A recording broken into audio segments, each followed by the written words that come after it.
Hey, I've been cooking all day, shooting a new video for my online course, and it's now just gone 9 p.m. I'm having a glass of wine and I have nothing for dinner. But I had this idea a couple of weeks ago about completely hacking the classic Thermomix meatballs and tomato sauce recipe, which is simple enough by itself.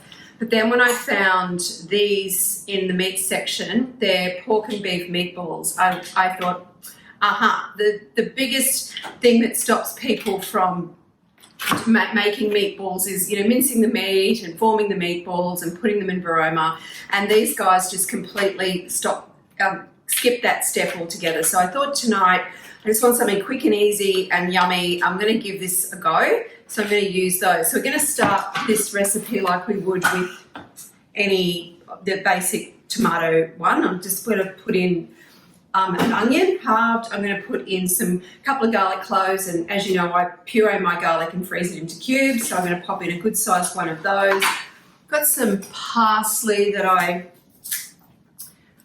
picked earlier today, and I've got a little bit of basil. You can put the basil in now or later, it doesn't really matter. And if I had any smoked paprika left, I would definitely be putting that in. Okay, I'm going to give that a quick chop, speed 4.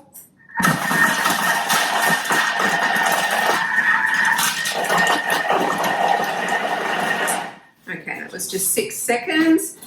Give that a little scrape down.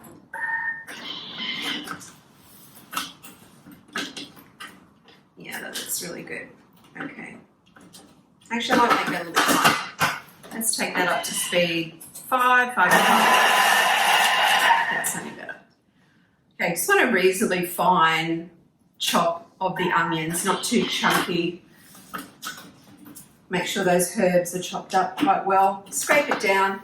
This is normally where I'd add olive oil, but I've been experimenting lately with rendering animal fats into tallow or lard as a bit of a health thing. I think that's a post for another time, but I'm just going to scoop out some tallow here, some beef tallow, which will go really well with the flavours of the meatballs, and pop that in there. So around about 20 grams or so, the same kind of amount that you would for olive oil, maybe a bit more.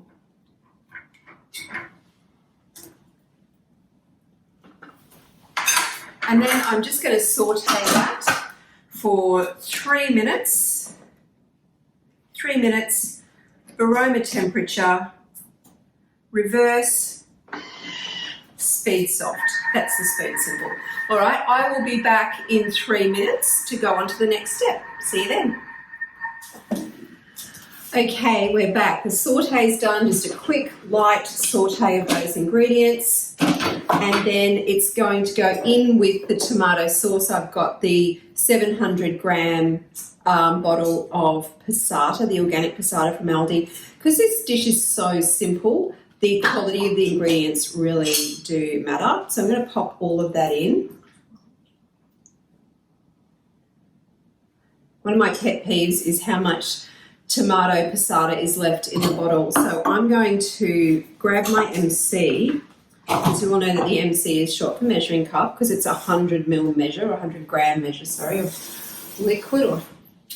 And I'm going to put in 100 grams or mils of water into the bottle. Yep. And this will, when we come to steaming, this really helps with the steaming. I'm going to give that a shake and pour that in. Okay, and then some salt. I really love this Olsen sea salt. I've got some great friends at Olsen that send me this. It's not available at Aldi. It's more of a deli thing. But the message there is really just to use good quality salt that's nutrient dense, not to get really cheap and nasty salt. It's been heated to something like 1,000 degrees, and it's got lots of additives in it, and there's no nutritional value in some of those really cheap salts.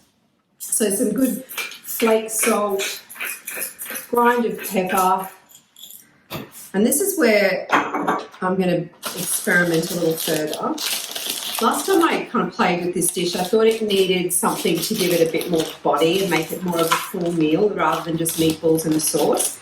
So I found this small pasta at Aldi. It says soup pasta. You could potentially get away with this with like a macaroni or even a small spiral pasta. But I'm just going to, let's just weigh this in because I haven't done this step before. A small amount of this. Let's go 50 grams. It's not a lot, but it's amazing how much it will expand. And, you know, it's going to be cooking in the sauce, not in water like regular pasta does. So it'll be a lot tastier. Okay, we're going to pop the lid back on, leave the MC off, introduce the aroma. And I love, one of the things I love from Aldi's oils is their olive tree Australian virgin olive oil in the spray can. It's perfect for giving the aroma a bit of a spray to stop sticking. I'm just going to use the top tray today. If I was doing a really big batch of this, double batch, I'd use both. I'm going to stick that on top.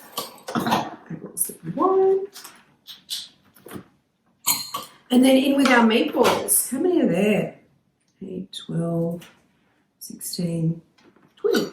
Sweet. So I'm just going to pop those straight in here. Those meatballs. Come on, there you come. Push those out.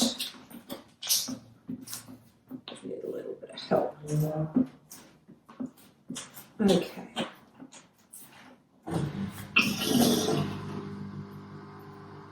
Alrighty. Make sure they're not touching. Easy done. Now, to bulk up this dish and give it a little bit more of a vegetable profile, you can add some vegetables in the bottom of the tray. Now, I found some beautiful peas, snow peas that I found in the fridge while I was sauteing the onions, which I want to add in. But if I cook them for the whole cook time, they'll be really overdone. So I'm going to add those in with just about 5 minutes to go. So lid on the varoma. And let's go for 15 minutes. 15 minutes. Varoma temperature. Let's go on reverse. Now we need to get a bit of a higher speed on here. I really like speed 2 when I'm steaming, excuse me. Because it helps push the steam up into the varoma really efficiently.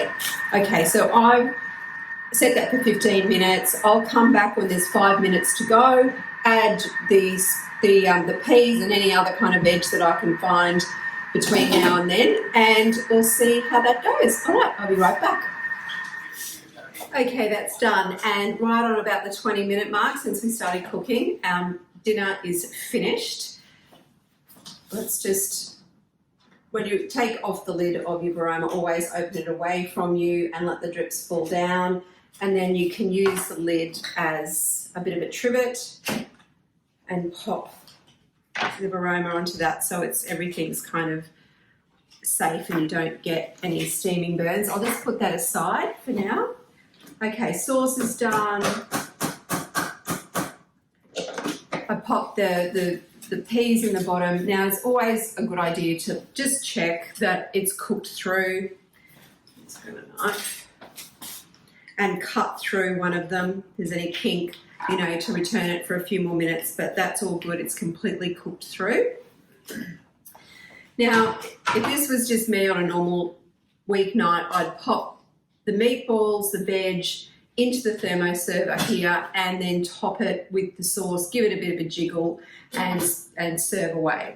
Okay, but I'm going to plate this one up using, I'm going to start with a spoon of the sauce, and the pasta in it is just perfect. And it's made the sauce thicken up really nicely. Give that a little bit of a swirl. Oops. Okay. And then a sprinkle of the lightly steamed snow peas. And now we'll just spread those around. And then, serving of meatballs, depending on how hungry you are. Let's go with 5. There we go. Beautiful. And then another spoon of the sauce over the top, just kind of drizzled, making sure you're covering the meatballs over the top. Okay, that's looking pretty good. If I had any parmesan left in the house, I would totally do a really generous grate over the top of that. But tonight I'm just going to sprinkle with some basil leaves and we're done. Clean up the plate. And there is my 20-minute meatballs in tomato sauce. I will share the recipe online with you. Okay, it's time that I had something to eat, finished my glass of wine, watched the tennis and went to bed. Good night.